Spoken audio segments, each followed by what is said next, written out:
یہ بات مجھے خود راؤ انوار نے بتائی تھی کہ فہیم کمانڈو جب وہ گیا مجھے دیکھا اس نے، تو فہیم کمانڈو نے یہ کہا کہ اب میرا وقت آ گیا ہے۔ اس نے کہا کہ راؤ انوار سے یہ کہا کہ یہ تو مجھے پتا ہے کہ تم مجھے مار دو گے، لیکن گولی میرے سینے پہ مارنا، پیٹھ پہ نہ مارنا۔ آپ حیران ہوں گے یہ جان کر کہ راؤ انوار ریٹائرڈ ہو چکے، مگر ضلع ملیر اب بھی راؤ انوار کی سلطنت ہے۔ ان کی ٹیم تو کرسیوں پر نہیں ہے، مگر نظام اب بھی وہی ہے۔ مگر نہ کیمرہ کچھ دکھا سکے اور نہ زبان سچ بولے تو راؤ انوار جیسے کرداروں کا جنم ہوتا ہے۔ There are police officers who are above IG۔ ملازم تو پولیس کا رہا لیکن نوکری کہیں اور کی۔ اداکار ہے، ہدایت کار نہیں ہے۔ وہ ایس ایس پی ملیر تھے، وہ وہاں کے آئی جی پی تھے۔ پاکستان کے سارے دہشت گرد مرنے کے لیے ملیر ہی آتے تھے، اور مارنے والا ایک ہی ہمارا رابن ہوڈ تھا۔ انتہا کا ڈرپوک آدمی ہے۔ اس وقت کی اسٹیٹ پالیسی کو ذمہ دار قرار لیں۔ بے قصور تھا تو اس نے ملک سے باہر جانے کی کیوں کوشش کی؟ فہیم کمانڈو نے یہ کہا کہ اب میرا وقت آ گیا ہے۔ 444 لوگوں کو انکاؤنٹر میں مارا، ناٹ اے سنگل انکاؤنٹر اس میں جس نے کوئی ایک گولی بھی چلائی۔ پولیس افسر جو ہے نا وہ کبھی بھی غلط کام نہیں کر سکتا جب تک صحافت کے جو ہے وہ کالی بھیڑے ان کے ساتھ نہ ہو۔ شریک جرم نہ ہوتے تو مخبری کرتے۔ ہمیں تو خبر ہے دشمن کے ہر ٹھکانے کی۔ The real story of Karachi is something else۔ مہینے بعد 12 اکتوبر 1995 کو وزیر داخلہ نصیر اللہ بابر نے ایک پریس کانفرنس کی۔ انہوں نے بتایا کہ ایم کیو ایم کا فہیم فاروقی عرف فہیم کمانڈو 3 ساتھیوں سمیت مارا گیا ہے۔ فاروق دادا کی گرفتاری کا تو چلیں کسی کو علم نہیں تھا، اسی لیے مقابلے میں مارنا آسان تھا، مگر فہیم کمانڈو کی گرفتاری تو ظاہر تھی، بلکہ انہیں تو جیل کسٹڈی بھی ہو گئی تھی۔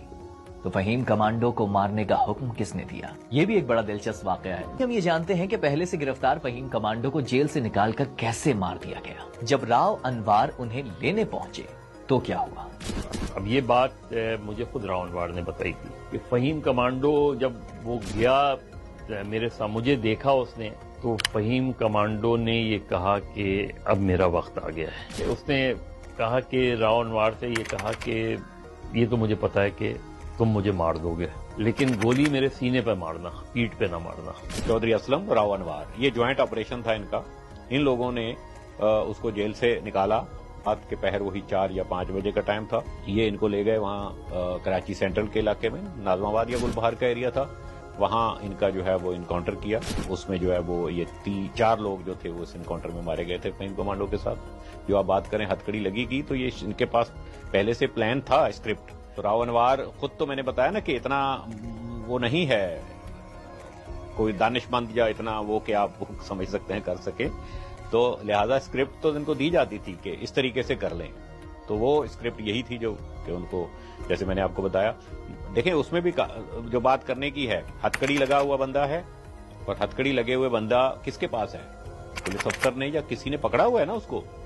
جب چاروں طرف سے ان کے اوپر ایمبش ہوا، جو ایف آئی آر نکالیں اگر آپ اس کی، چاروں طرف سے ان پہ اگر فائرنگ ہوتی ہے تو اس چاروں طرف کی فائرنگ میں جن لوگوں نے ان کو پکڑا ہوا ہے ان کو کچھ نہیں ہوا۔ اور اس پہ ایک سوال ایک اور بنتا ہے، بات خالی ہینڈ کف لگے ہو پھر مار دیا یہ کوئی بڑی بات نہیں ہے، بات یہ ہے کہ اتنا ہائی ٹارگٹ ہے، اس کو اتنا ایزی ہینڈل کیوں کیا گیا کہ وہ سامنے تھا اور دوسروں کی گولی لگ گئی۔ اس وقت کی وزیر اعظم بے نظیر بھٹو راؤ انوار کو وزیر اعظم ہاؤس بلاتی ہیں اور کیش انعام سے نوازتی ہیں۔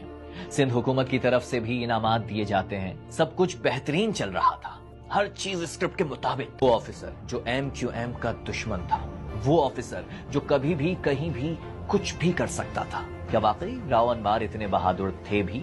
انتہا کا ڈرپوک آدمی ہے۔ اس کی زندگی میں نے اس کی کوئی بہت بڑی دلیری بہادری نہیں دیکھی۔ آپ یہ کہتے ہیں کہ 444 لوگوں کو انکاؤنٹر میں مارا، ناٹ اے سنگل انکاؤنٹر اس میں جس نے کوئی ایک گولی بھی چلائی۔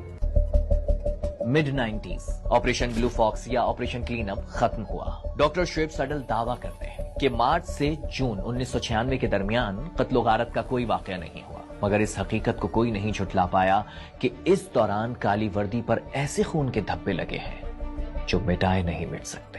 ایسا بھی نہیں ہے کہ راؤ انوار نے ماورائے عدالت قتل جو ہے وہ اپنی ہی ایک پالیسی بنا کر کی ہے، پالیسی ریاست نے بنائی ہے۔ راؤ انوار جیسے کرداروں کو استعمال کیا گیا، ان کے خلاف نہ کبھی کوئی کارروائی ہوئی، کیونکہ اگر آپ ان کے خلاف کارروائی کرتے تو وہ یہ کہتے ہی کہ یہ تو ہمیں اسٹیٹ نے کہا تھا، تو آپ اس اسٹیٹ کو پھر ذمہ دار قرار دیں، اس وقت کی اسٹیٹ پالیسی کو ذمہ دار قرار دیں جس نے الاؤ کیا جس نے اجازت دی لوگوں کو ماورائے عدالت مارنے کی. آپ ایک جو ہے وہ بلائنڈ چیک دے رہے ہیں پولیس افسران کہ جاؤ اور مارو. وہ تو کسی کو بھی مار دیں گے, اس کو ڈکلیئر کر دیں گے دہشت گرد ہے. اور یہی ہوا, الٹیمیٹلی یہ ہوا, تو مسئلہ تو نہیں سالو ہوا. 15,000 لوگ مارے گئے ہیں تو اس میں 5,000 لازمی طور پر بے گناہ لوگ مارے گئے. 5,000 اس لیے کہ اگر فاروق دادا ہاتھ نہیں آتا, اس کا کوئی بلڈ ریلیشن کا بندہ اٹھا لیتے تھے اور اس کو اسی چارج میں فٹ کر دیتے تھے. اگر فہیم کمانڈو, ایک فہیم کمانڈو ہے اور فہیم کمانڈو اگر نہیں ہاتھ آ رہا تو اس کے خاندان کے کئی لوگوں کو اس میں ڈال دیتے تھے. جب راؤ انوار پہ کراچی کی زمین تنگ ہونے لگتی ہے, تمام اور پولیس والے سندھ کے مختلف شہروں میں, ضیاء اسلم, عرفان بہادر, جتنے سے سب کو کراچی سے باہر نکال کے دوسرے علاقوں میں ڈیوٹیاں کرائی گئی ان سے. تو راؤ انوار نے ڈیوٹی کہاں کی؟ بلوچستان. تو اب آپ اگر سندھ پولیس کے ملازم تھے تو سندھ میں ہونا چاہیے نا. لیکن جن کے لیے یہ نوکر ہے یا جن کے لیے یہ ملازم ہے, جن کے لیے یہ کام کرتا رہا, انہوں نے ٹرانسفر اس نے کروایا اپنا کوئٹہ. پھر جو سارے پولیس اہلکار, جو پولیس آفیسرز جو اس وقت انہوں نے حصہ لیا تھا آپریشن میں ایم کیو ایم کے اگینسٹ, وہ سب کے سب تعلقات ان سب کے ایم کیو ایم سے بحال ہو گئے تھے. اس وقت راؤ انوار نے ہاتھ نہیں ملایا تھا, بلوچستان ٹرانسفر کرا لیا تھا. ایم کیو ایم کے ساتھ ان کی بالکل بھی نہیں بنی تھی, کیونکہ وہ یہ سمجھتا تھا کہ ایم کیو ایم کسی بھی صورت میں اسے معاف نہیں کرے گی, کیونکہ اس کے بقول اس نے ایم کیو ایم کے ایسے لوگوں کو جو ہے وہ مارا تھا کہ یہ ممکن نہیں تھا کہ وہ ایم کیو ایم اسے معاف کر دے. پھر 2008 پیپلز پارٹی دوبارہ پاور میں آئی اور راؤ انوار کی بھی کراچی واپسی ہو گئی. اب وقت آ گیا تھا کہ یس سر کہنے کے بدلے عہدے وصول کیے جاتے. ایگزیکٹو پاور کا استعمال کیا اور راؤ انوار کو دوبارہ ایس ایس پی بنا دیا. مگر پھر ایک نقطہ ایسا آ جاتا ہے کہ راؤ کو عدالت میں پیش ہونا پڑتا ہے. راؤ انوار نے سپریم کورٹ کے احاطے میں وہاں سے انٹر کیا جہاں سے ججز انٹر ہوتے ہیں. راؤ کو جیل میں ڈالنے کا حکم دیا جاتا ہے, مگر قربان جائیے ایسی محبت پر. نظام ہی نہیں, قانون کی پلکیں بھی راؤ کے سامنے جھک جاتی ہیں اور راؤ کا گھر ہی ان کے لیے جیل ڈکلیئر کر دیا جاتا ہے. انتہا کا ڈرپوک آدمی. اس کی زندگی میں نے اس کی کوئی بہت بڑی دلیری بہادری نہیں دیکھی. آپ یہ کہتے ہیں کہ 444 لوگوں کو انکاؤنٹر میں مارا, ناٹ اے سنگل انکاؤنٹر اس میں جس نے کوئی ایک گولی بھی چلائی.